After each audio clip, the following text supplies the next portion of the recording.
everybody, welcome to Exploring the Ka. My name is Ra, and you guys know because you are my patrons. And this is a special edition for my Patreon and my patrons. This is going to be the start of a brand new series of me doing a detailed description of my navigation through the astral realms. Different entities I've encountered and what I label them and what I call them. Different entities that have been called many things throughout the ages in my hereditary line. One such form of entity that I encounter in the spiritual realms, I touched on in my show when I was on Solaris Blue Raven's Hyperspace Friday night. And I'm driving home right now from work. It's Sunday night. But these entities that I'm describing, I call plasmic thought bots. Other people probably describe them in different ways. Astral critters, things like this. But I call them plasmic thought bots. Some people call them ectoplasmic attackers. But I call them plasmic thought bots. The reason why I call them that is because they are plasmic entities that are thought forms, but they're much more than just a regular thought form, and they last around a little bit longer than a regular thought form, but they do fade in time. They lose their potency as the resentment and the negative energies fade from the creator of these plasmic thought bots. Now, regular thought forms can be brought on through any emotion, right? But the plasmic thought bots I'm speaking of, they last around longer than regular thought forms because they're built and created upon negative emotions and negative feelings, which makes them stay around a lot longer because they're built with rage and anger and deep-seated resentment.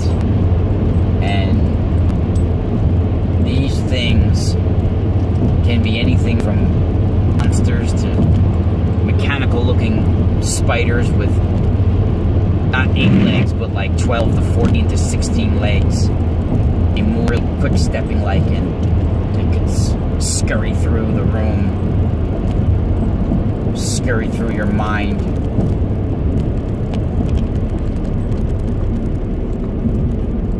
But they don't last forever. They do fade.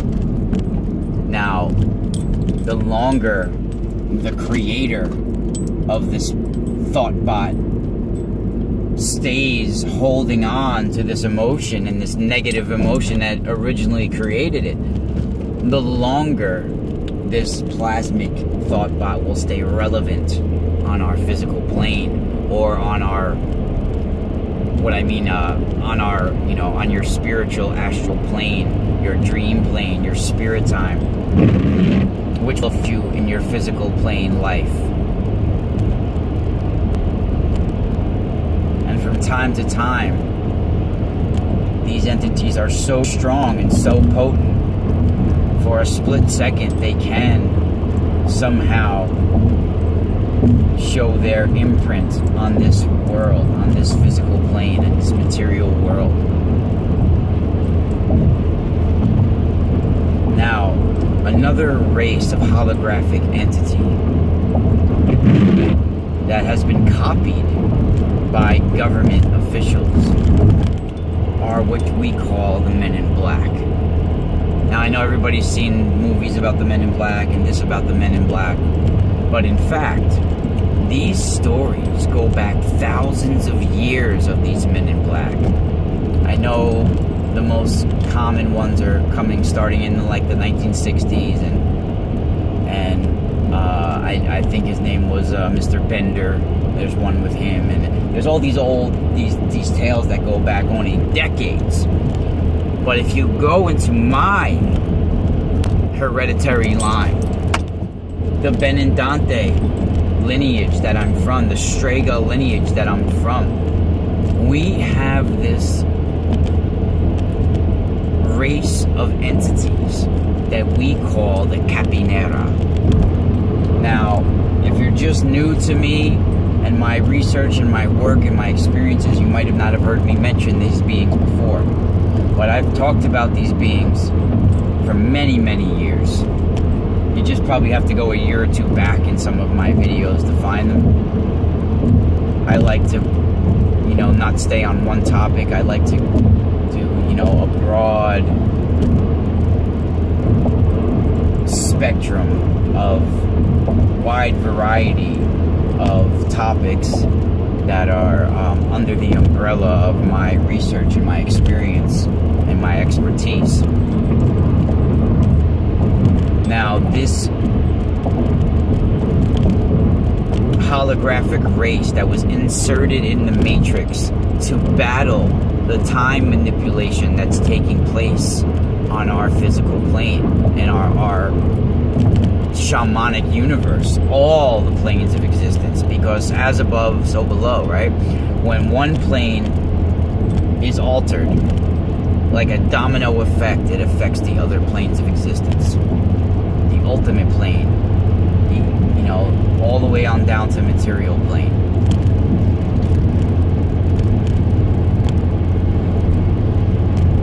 Now, the Capenera actually means black hats or black clothing. That's what it actually literally means. But these entities are not just there to scare witnesses and do what they're talking about. These beings are time jumpers, okay? They are time jumpers, and they're jumping timelines and going to certain points of time, locking onto certain vibrations on the timelines. And they're not looking for material riches. They're looking for artifacts. They're looking for scriptures, ancient writings, ancient grimoires. Sometimes they'll change certain words in the grimoires or the writings to change certain things on the timeline. They'll appear to certain people. They'll even extract memories from certain people. They'll edit out viruses in certain people. They'll add certain bacterias and viruses to your consciousness.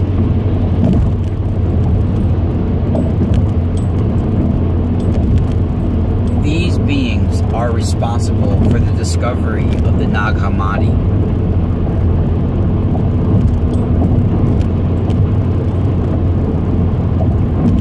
The Dead Sea Scrolls.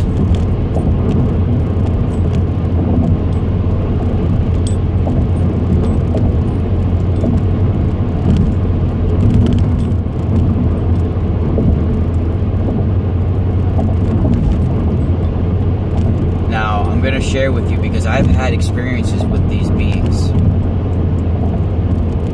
at least a dozen times in my life, which is very rare.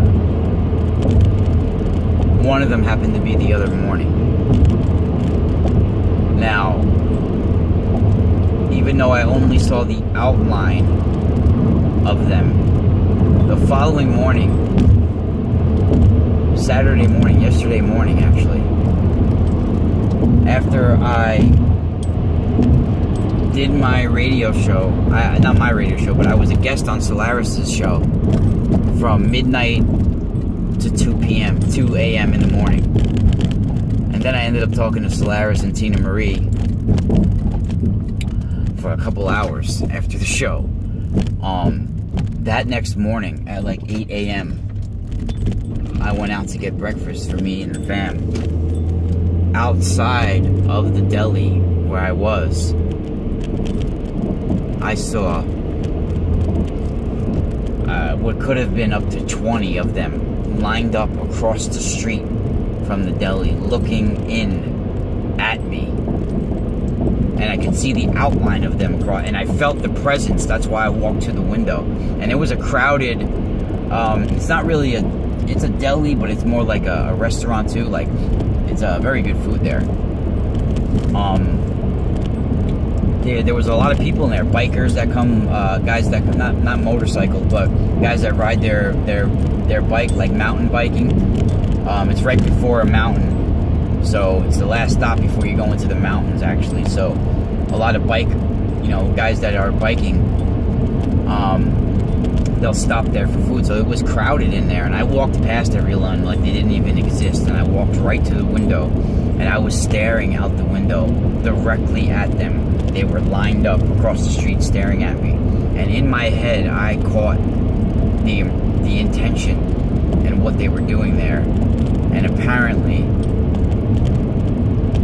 I stumbled on to some information.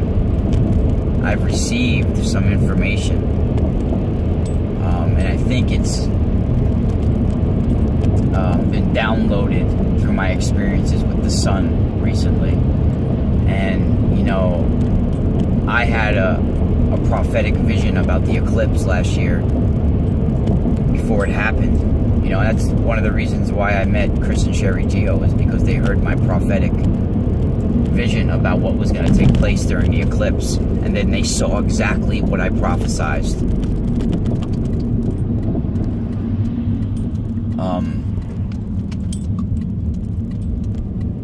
I feel the sun was replaced a while ago. Saturn was once our sun, and I feel at that time it was replaced with some sort of ultra intelligence. And I'm using these words very